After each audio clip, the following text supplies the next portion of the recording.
ശ്രീ ശ്യാംരാജ്, ഇവിടെ ഹൈക്കോടതിയുടെ 2 ബെഞ്ചുകൾ 2 വ്യത്യസ്ത നിലപാട് പറയുന്നു എന്നൊരു കൗതുകം ഉറപ്പായും അതിലുണ്ട്. അത് ശ്രീ സുരേഷ് കുമാർ ചൂണ്ടിക്കാണിക്കുന്നതിൽ പ്രസക്തിയുമുണ്ട്. പക്ഷേ സിംഗിൾ ബെഞ്ചും ഹൈക്കോടതി തന്നെയാണ്. ഹൈക്കോടതി അന്വേഷണത്തിൻ്റെ ഒരു ഘട്ടം കഴിയുമ്പോൾ ഗുരുതരമായ വിശ്വാസം സംശയിക്കുന്നുണ്ട്. അത് സാധാരണ കേസല്ല. അയ്യപ്പൻ്റെ സ്വത്ത് ദേവസ്വം ബോർഡ് പിന്തുണയിൽ ഓർഗനൈസ്ഡായി അടിച്ചുകൊണ്ട് പോയി എന്ന കേസാണ്. അത് കേവലം മാല പൊട്ടിച്ചുകൊണ്ട് വിറ്റു എന്ന കേസല്ലല്ലോ.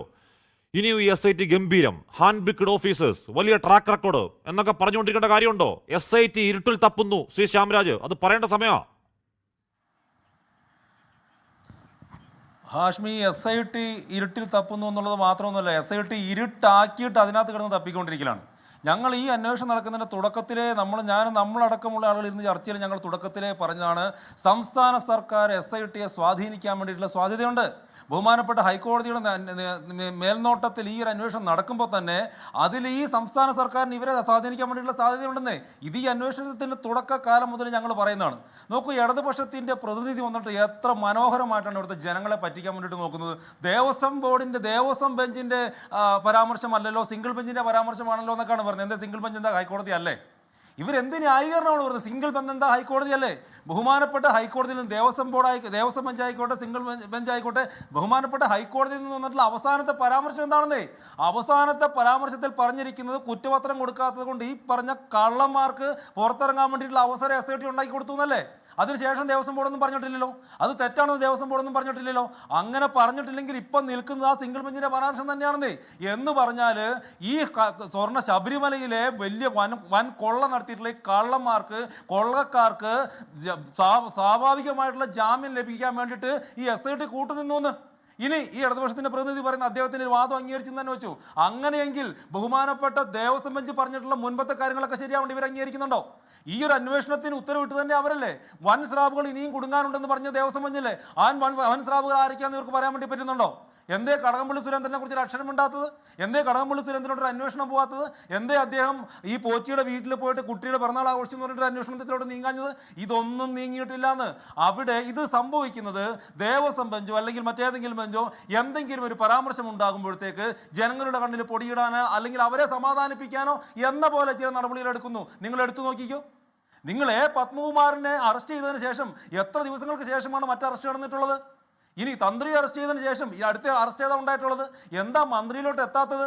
ഈ പറയുന്ന ഈ കേസിന്റെ തുടക്കം മുതൽ ഇപ്പോൾ വരെ നമ്മൾ ചർച്ച ചെയ്തുകൊണ്ടിരിക്കുന്ന കടകംപള്ളി സുരേന്ദ്രനോട്ട് എത്താൻ പറ്റാത്ത എന്താന്നേ? അപ്പം അതിന് പോലും ഇവരെ കൊണ്ട് സാധിക്കുന്നില്ല.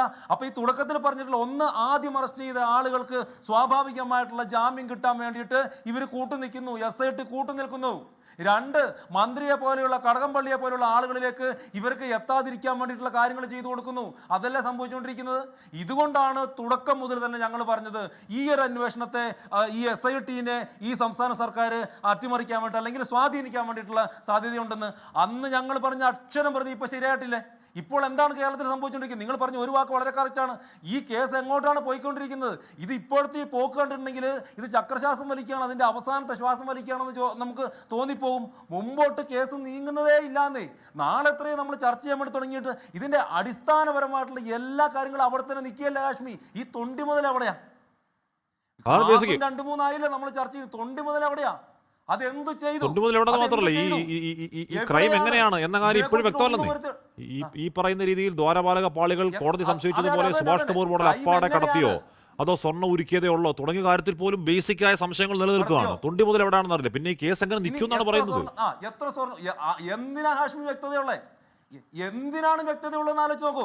ശബരിമലയിൽ ഈ കള്ളന്മാർ കമ്മ്യൂണിസ്റ്റുകാർ കയറിയിട്ട് പെരും കൊള്ള നടത്തിയിട്ട് അവരുടെ നേതാക്കന്മാർ പെരും കൊള്ള നടത്തിയിട്ട് അതിൽ ആ കേസിന് വ്യക്തത അവിടെ എന്ത് കാര്യത്തിലെ വ്യക്തതയുള്ളത്? ഈ പറയുന്ന ദ്വാരപാലക ശില്പത്തിലെയോ വാതിൽപ്പാളിയിലെയോ മാത്രം സ്വർണ്ണമാണോ പോയിട്ടുള്ളത്? മറ്റിടങ്ങളിലെ സ്വർണം എവിടെയാണ്? ശബരിമലയിലെ മറ്റു സ്വത്ത് എവിടെയാണ്? ഇനി ഇവർ ശബരിമലയിൽ നിന്ന് കൊള്ളയടിച്ച മുതൽ എവിടെയാണ്? അതെങ്ങനെയാണ് കൊണ്ടുപോയിട്ടുള്ളത്? അതിൽ ആരൊക്കെയാണ് പ്രതികൾ? ഈ മന്ത്രിയും ഈ പറയുന്ന ഉണ്ണികൃഷ്ണൻ പോറ്റി തമ്മിലുള്ള ബന്ധം എന്താണ്? ഇതിനൊന്നും ഉത്തരവില്ല. മാത്രമല്ല ഞാൻ പറഞ്ഞു, ഇപ്പോ വാജിവാഹനം അന്വേഷിക്കണം, അഷ്ടദിക്പാലകരെ അന്വേഷിക്കണം, എല്ലാം അന്വേഷിക്കണം. പക്ഷെ അത് ബേസിക് കേസ് അവിടെ കിടക്കുക. ആദ്യം എടുത്ത ബേസിക് കേസിൽ ഒന്നും ആവാതെ പല വഴിക്ക് ചിതറിപ്പോയ കാര്യം നടക്കുമോ? ലോകത്തെവിടെയായാലും ഏത് സമയത്തും 24 വാർത്തകളും ഓഗ്മെന്റഡ് റിയാലിറ്റി പാക്കേജുകളും എക്സ്പ്ലെയിനറുകളും വിശദമായി കാണാൻ ഞങ്ങളുടെ യൂട്യൂബ് ചാനൽ നിങ്ങൾക്ക് സബ്സ്ക്രൈബ് ചെയ്യാം.